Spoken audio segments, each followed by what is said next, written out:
Hello, vlog people. Okay, it's July 23rd, and I'm going to answer some questions. This one is from Lee 2077. It says, "Hey Sam, what is the biggest myth that surrounds the rich and famous? And if we did a day in the life of Sam Harris, what would it entail from wake time to bedtime that would be surprise us, like Oprah doing the dishes?" Well, Lee, I don't. The thing that would surprise you is that my life is exactly like yours. I do everything that everybody else does. We all do all the same exact things, and so there's absolutely really no difference at all. Oh, hi, Gloria. This is Gloria. This is Gloria. Should you need? This is my house. Come in here so they can. This is Gloria, our housekeeper. As soon as I'm finished doing this, are you ready to brush my teeth? Yes. Okay, good. Thank you. You're welcome. All right. Okay, the next question is, where do babies come from? The bigger, we may think a lily pad. We may think a stork. We may think two teenagers stooping behind the stadium. But where the most important question is, where do they go? Do they go? You know, it always fascinates me that, like, we have gun laws where you have to wait, a week or 2 weeks or whatever it is, 2 days or something, to get a license for a gun. I personally know that I became a minister by tapping something online. It takes 6 weeks to get cable in some places. 6 weeks. And yet anybody qualifies to be a parent, and any crack whore has the biological rights to her child. Or any completely, negligent, gone father has the biological rights to his child. Don't understand that. So, the important question isn't where they come from, but where do they go? And I wish we could have a class, and wish you had to take a test to find out if you were qualified to be a parent. That would be good. Okay, this is from K. Compatello. When do you think you'll be heading back to Joe's Pub?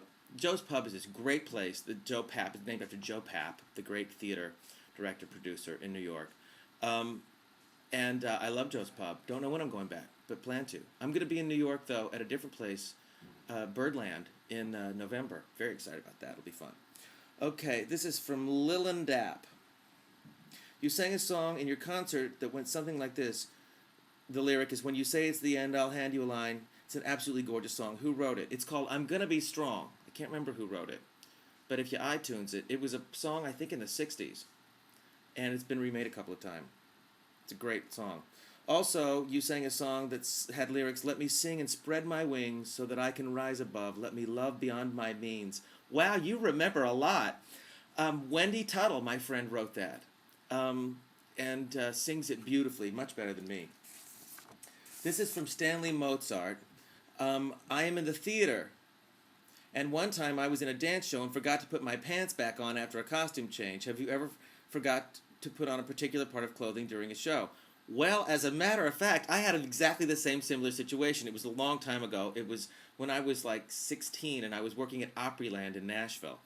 And there were so many quick changes, and I was supposed to underdress these gym shorts and take off this thing because it was like a 5-second change, underdress these gym shorts and then come out on this thing to be in this gym thing.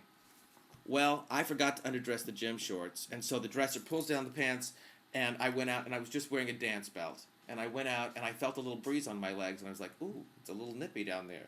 Oh, my God! Yeah. Anyway, I don't really get embarrassed that easily, but it was funny. This is from Rainy Jane. Your brother Matt, what is he doing these days, and what other projects has he been a part of? My brother Matt lives in Nashville, and he's songwriting, always, and a brilliant songwriter. But he also is, when you hear transitional music on Entertainment Tonight or The Insider or Dr. Phil or all that stuff, that's my brother playing everything. Quite gifted, quite talented in so many ways. And we're going to be working together on some things on this new record, too. R. Spring Tea, do you think you could have won American Idol the same way you did on Star Search? Yeah. Okay, Marty Girl. I want to know if you ever got the poem I wrote you back in 1984.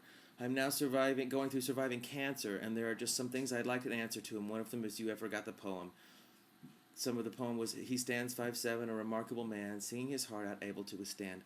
Marty, I do actually, I remember this poem, and I have a bunch of stuff that's actually stored with my parents.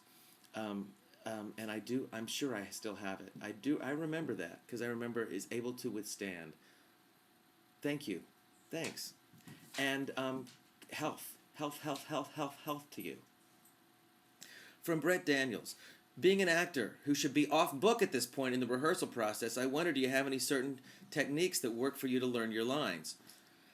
Well, several. I mean, you probably know the obvious ones, which is, when you have a script, then take another page and go like this, and then you see their line, and then you say yours, and then you go down. That I've also used a tape recorder for really complex things, so I have the other person's line on a tape recorder. But the best way, really and truly and organically, and the best way to also, as an actor, this doesn't work with bad scripts, but if it's a good script, it makes sense. What comes next makes sense. And so it's about listening to what the other line is, not memorizing them by rote, but listening to what the other line is. And your line will make sense, which makes it easier to remember. Okay? From Midge Dog, would you ever consider bringing your show to Australia? Sure. I'd love to go to Australia. I think it'd be very popular there. From Will Grace 85, I was wondering, out of the entire cast of the class, who was the most fun to work with, and who do you keep in touch? And do you keep in touch with any of them? I keep in touch with all of them. I mean, we email each other and say nasty things. And I was supposed to go to Lizzie's birthday party Saturday night, and we double booked, and I couldn't go, and I was so upset. And I wrote her and said, "I'm so sorry," and she just wrote me back, "Bitch." I love her. I love all of them, and everybody's. We do keep in touch, not as much as I'd like to. But and we've tried a couple of get-togethers that don't come out all the way with everybody. But people are traveling. Some are in New York. When I went to New York, I visited with Heather, and we had lunch, which was great. And Julie Halston, we had lunch, which was great. It's funny because when you go to a town, then it's like, oh, they're there, and you see them. But with people who live in the same town, it makes it harder. Anyway, love every single one of them. From Down on Broadway, my question is, at a show, you sang a song called I Love You More. Where can I hear it again? Who wrote that? Did you write it? My friend Kevin Fisher wrote that song, I Love You More. What a beautiful lyric. My favorite lyric is, I love you more than faith. No, I love you more. Faith, I can't, that's not the lyric I'm trying. I love you more than Solomon loved wisdom, more than Pharaoh loved the Nile, or the brushes of Da Vinci love the Mona Lisa smile. More than the brushes of Da Vinci love the Mona Lisa smile. Is that beautiful or what? Sorry, Kevin, I went up a little bit there. From Blue Diva Mom, in fashion, do you think that white is the new Friedenhauser? Only until the beginning of September. Then black will remain the old Friedenhauser. Opera Man 220. If you don't know what Frieden is, go back and check a previous vlog questions and you'll find out because, okay. I have time for one more question. Oh, you know what? I'm not going to do that question. I'll do another vlog. I have to say a shout out to my sister-in-law, Jan, who I love so much, and I promised, she's watching these every day, and I promised her that I would say hello, and I love you, honey. I love you. I love you, honey. I love you. And she is a fabulous, by the way, single Lesbitarian in the Florida area. Hottie, smart, fabulous, funny, and does an incredible impression of her mother. As actually we all do an incredible impression of the Jacobsons' mother. So anyway, hello, honey. I love you. And that's all the time I have today. I'll get to more questions later. Have a wonderful, happy day.